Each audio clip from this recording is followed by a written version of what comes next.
আসসালামু আলাইকুম। সবাই কেমন আছেন? আশা করি ভালো আছেন। আলহামদুলিল্লাহ আমি ভালো আছি। আমি আজকে আসলাম কয়েকটা কমেন্টের উত্তর নিয়ে। কমেন্টটা হলো, কয়েক ভাই লিখেছে সেই জায়গায় জানতে চেয়েছে, বলছে ভাই মালয়েশিয়ার সরকার যে সাধারণ ক্ষমা ঘোষণা করে দেশে যাওয়ার জন্য সুযোগ দিয়েছে, এই সুযোগটা কি সময় বৃদ্ধি করবে নাকি, সেই সম্পর্কে কিছু ধারণা দেওয়ার জন্য। তবে যদি জানা থাকে আমি বলবো আর কি। এই ধরনের আর কি কমেন্ট লিখেছে বা জানতে চেয়েছে তারা। আজকে এই সম্পর্কে কিছু কথা বলবো, তবে অনুরোধ রইল পুরো ভিডিওটা দেখার জন্য, তাহলে বিস্তারিত বুঝতে পারবেন।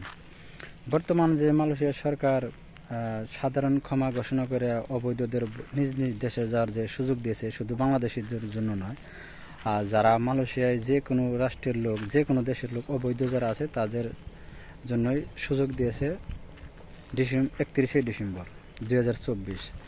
যে এই সাধারণ ক্ষমার সময়টা বৃদ্ধি করবে নাকি সেই সম্পর্কে কিছু কথা বলবো। তবে সর্বপ্রথম কথা হলো, এটা হলো একান্তই মালয়েশিয়ার সরকারের ব্যক্তিগত ব্যাপার। সে সময় বাড়াইতেও পারে, নাও বাড়াইতে পারে এটা।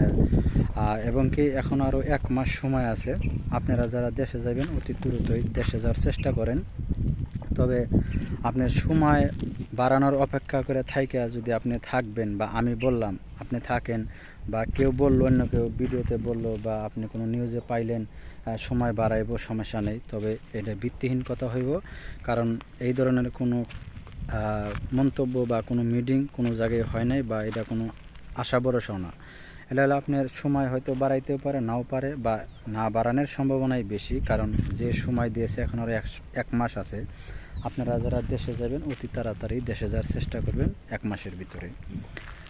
এরপরে যারা না যাইবেন অবশ্যই তারা সতর্কভাবে থাকবেন। মালয়েশিয়া খুবই অপরাধী কড়াকড়ি চলছে, যে কোনো জায়গায় অপরাধী চলবার লাগছে, যে কোনো মুহূর্তে, যে কোনো সময়, যে কোনো জায়গায় অপরাধী দেবার লাগছে। কোনো টাইম নির্দিষ্ট করা নাই বলে এই টাইমে বা অমুক জায়গায় দেওয়া হবে, এই ধরনের কোনো টাইম নাই বা কোনো নির্দিষ্ট কোনো সময় নাই। যাই হোক, তবে একটা কথাই বলি, যারা অবৈধ আছেন, যারা থাকবেন, দেশে যাবেন না, তাদের জন্য দোয়া রইল। আল্লাহ পাক আপনাদেরকে হেফাজতে রাখুক, বা সুস্থ রাখুক, বা বিপদ থেকে রক্ষা রাখুক, আপনার বিপদ থেকে দূরে রাখুক। যাই হোক, আপনারা নামাজ কালাম পড়ে আল্লাহর কাছে দোয়া করবেন। আর মালয়েশিয়ার সরকার যত দ্রুত পারে যদি তাদের একটু দয়া করে যদি অবৈধদের বৈধ হওয়ার সুযোগ দেয় তাহলে আলহামদুলিল্লাহ। তবে এটাই বিষয় নিয়ে আপনাদের অপেক্ষা করা লাগবে এই জিনিসটার জন্য। হয়তো দেখা গেছে 2025-এ যদি কোনো খাদে যদি কর্মীর সংকট দেখা যায়, তাহলে হয়তো সুযোগ দিতে পারে আর কি অবৈধদের বৈধ হওয়ার। যাই হোক, এটা কোনো 100% কথা না, তবে আর কি আনুমানিক একটা কথা বললাম। তবে যাই হোক ভাই, আপনারা যারা অবৈধ আছেন অবশ্যই সতর্ক থাকবেন, আর চলাফেরা আপনারা খুবই ভাইবা চিন্তা করবেন। এখন বর্তমান যে কোনো জায়গায় মানে রেট দিবার লাগছে।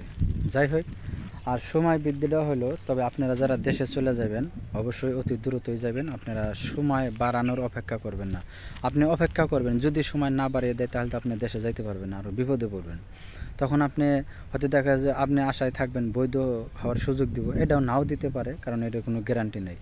তবে আপনারা যারা দেশে চলে যাবেন অবশ্যই যে সুযোগ দিয়েছে মালয়েশিয়ার সরকার, আরও 1 মাস সময় আছে, 1 মাসের ভিতরে আপনারা দেশে যাওয়ার চেষ্টা করবেন অতি দ্রুতই। যাই হোক, ভিডিওটা দেখার পর যদি ভালো লাগে অবশ্যই চ্যানেলটারে সাবস্ক্রাইব করে দেবেন, পাশে থাকা বেল আইকনটা অন করে রাখবেন। পেজ থেকে দেখলে পেজটা ফলো দিয়ে বেশি বেশি শেয়ার করে সবাইকে দেখার সুযোগ করে দেবেন। আর অবশ্যই আপনার মতামত কমেন্টে জানাবেন, আমি উত্তর দেওয়ার চেষ্টা করব। সবাই ভালো থাকবেন, সুস্থ থাকবেন, নিরাপদে থাকবেন। আল্লাহ হাফেজ।